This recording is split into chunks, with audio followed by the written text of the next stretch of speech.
Hi friends, welcome back to channel. இன்றைக்கி வந்து சிறுகீரையும் கோழிக்கறி போட்டு தாங்க நான் வந்து தொக்கு மாதிரி பண்ண போகிறேன். அருமையாக இருக்குங்க. இதில் எறா போடலாம், எறா போட்டால் கூட சூப்பராக இருக்கும். நான் வந்து டிஃப்ரெண்ட்டாக இன்றைக்கி வந்து கோழிக்கறி தான் போட்டு செய்ய போகிறேன். அங்கே பார்க்கலாம். ஒரு கடாயில் எண்ணெய் போட்டுருக்குறேன். எண்ணெய் சூடாகிடுச்சு. ஒரு வெங்காயம் வந்து நறுக்கிருக்கிறேன், அது போட்டுக்கலாம்.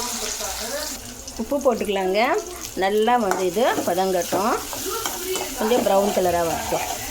இஞ்சி பூண்டு பேஸ்ட்டு ஒரு ஸ்பூன் போட்டுக்கலாங்க. இது நல்லா வதங்கட்டும். இப்போ வந்து ஒரு தக்காளி, கொத்தமல்லி, இப்போ மசாலா போட்டுக்கலாங்க. மிளகாய்த்தூள், மஞ்சள் தூள், கரம் மசாலா. ஏன்னா நாங்கள் கோழிக்கறி போடுறோம் இல்லையா, அதனால் கரம் மசாலா கொஞ்சம் போடுங்க, கொஞ்சமாக போடுங்க, 1/2 ஸ்பூனு. இப்போ வந்து இந்த சிக்கன் வந்து அப்படியே இதில் போட்டுடலாம். இது வந்து எண்ணெயிலேயே கொஞ்சம் நல்லா வதங்கட்டும். எண்ணெயிலேயே வதங்கிச்சு. இதில் வந்து நாங்கள் கொஞ்சமாக தண்ணி போட்டுக்கலாம்.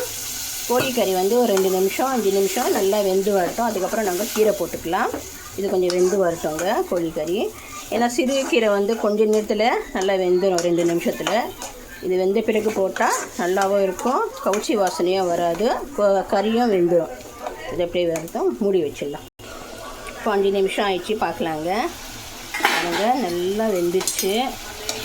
நல்லா தொக்கு மாதிரி வந்துச்சு பாருங்களேன். இதே தொக்கு மாதிரி கூட வச்சுக்கலாம்.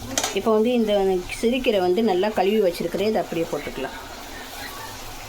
நல்லா வந்து கலக்கி விட்டுடுங்க. கலக்கி விட்டு ஒரு ஸ்லோவில் ஒரு 5 நிமிஷம் அப்படியே விட்டுடுங்க. நல்லா வெந்து வந்துடும். தண்ணியெல்லாம் தேவையில்லைங்க, இதே போதும், கரெக்டாக இருக்கும். இது வந்து மூடி வச்சிடலாம்.